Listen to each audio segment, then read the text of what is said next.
Hey, I'm Josh Hawkins. This is episode 136 of Opening Up the Gospels.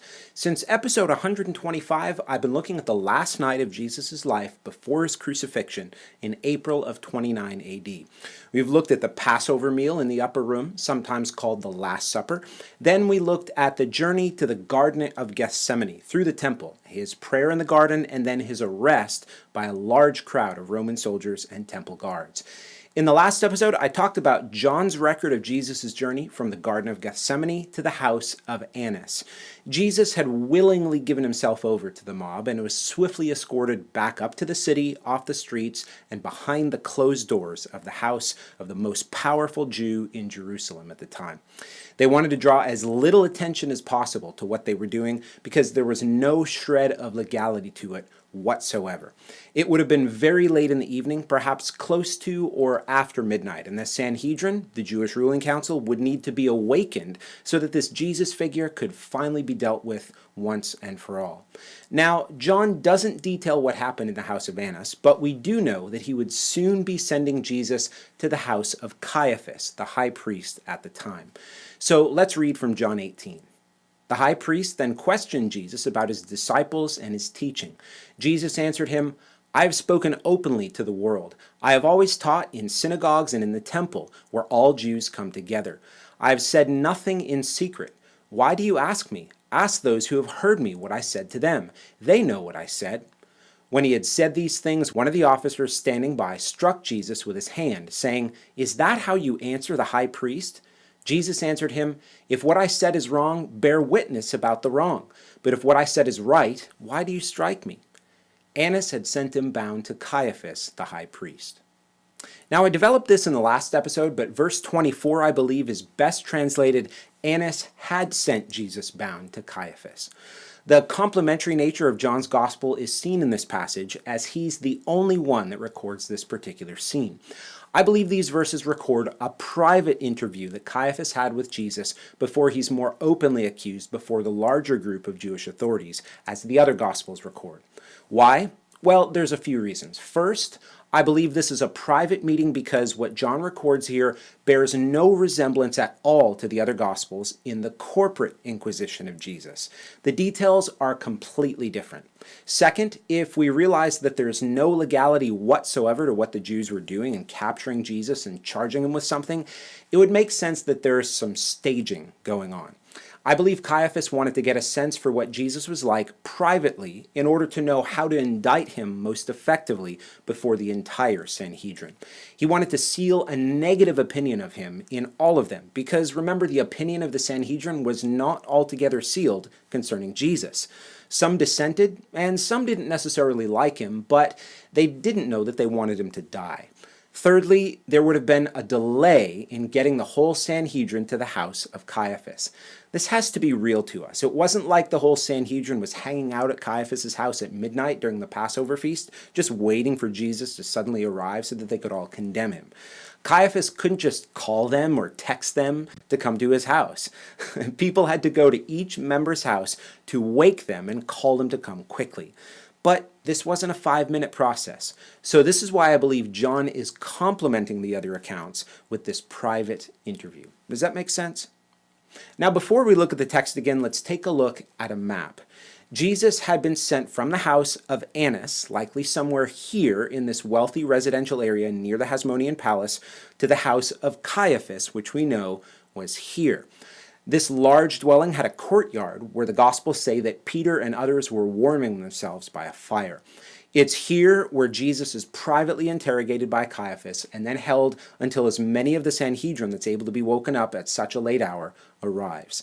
And then, as we'll see, there's yet another gathering of the full Sanhedrin at daybreak. Okay, so let's talk about the scene from John 18. The Gospels don't tell us exactly where this private inquisition would have taken place inside the home of Caiaphas, but I think we can probably safely picture it as a relatively small private room, perhaps next to the hall or chamber where the Sanhedrin was going to meet. Perhaps Caiaphas was in the room along with several of his personal officers as he began to ask Jesus about his disciples and his teaching. On this particular night, Caiaphas probably would have been clothed in the elaborate wardrobe of the high priest, not only because it was the Passover, but because he was about to host a gathering of the Sanhedrin. This wardrobe may not have been exactly as the Old Testament describes, because it probably had evolved a bit since the time of Moses. But undoubtedly, it was elaborate. And now, picture it. Before him is Jesus, with absolutely no pomp in his outward appearance, perhaps weary and tired, if anything else, since he likely hasn't eaten anything or drank anything since the Passover meal in the upper room with his disciples hours earlier. Think back to his agony in the garden, his arrest, and his journey back into the city, his stop at Annas' house, and now at Caiaphas' house. And there he is, the promised Messiah and God in the flesh, in the simple dress of a carpenter from Galilee, bound with Roman chains, standing before the leader of the Jewish nation. Oh, and the reality of Jesus, just in the sense of him as the true high priest, as the book of Hebrews says, is having this little man hurl insults at him. What a contrast and what a juxtaposition, right? This gets more and more difficult to bear as the narrative goes on, but the glory and the majesty of Jesus is magnified even more. Well, let's look back at the verse again. The high priest then questioned Jesus about his disciples and his teaching. Jesus answered him, "I've spoken openly to the world. I have always taught in synagogues and in the temple where all Jews come together.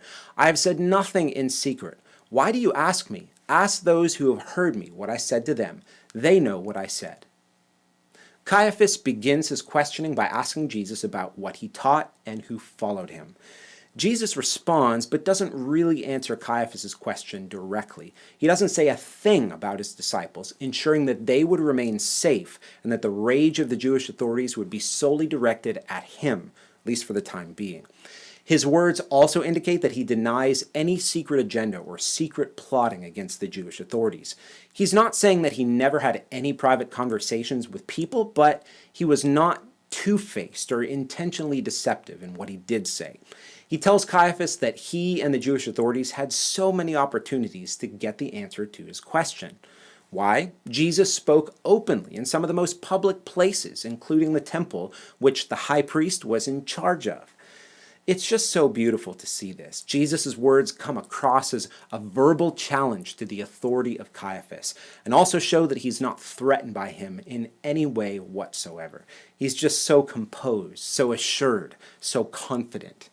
Official Jewish trials demanded witnesses, and so Jesus exposed the illegality of what was transpiring even more by his answer, as he essentially asked Caiaphas for witnesses. He was confronting Caiaphas directly, and so one of his assistants slapped him in the face. Let's continue reading from John 18.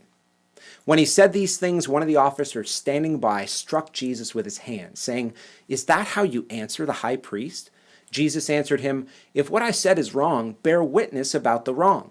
But if what I said is right, why do you strike me?" So the officer who slapped Jesus basically demanded him to be more humble in answering Caiaphas. But Jesus is the most humble man who has ever lived. And oh, if this officer had only known that creator and sustainer of all life was on Jesus' resume, maybe the officer would be acting a little bit differently towards him. Jesus responds to him by calling him to be a witness himself to how Jesus said something wrong.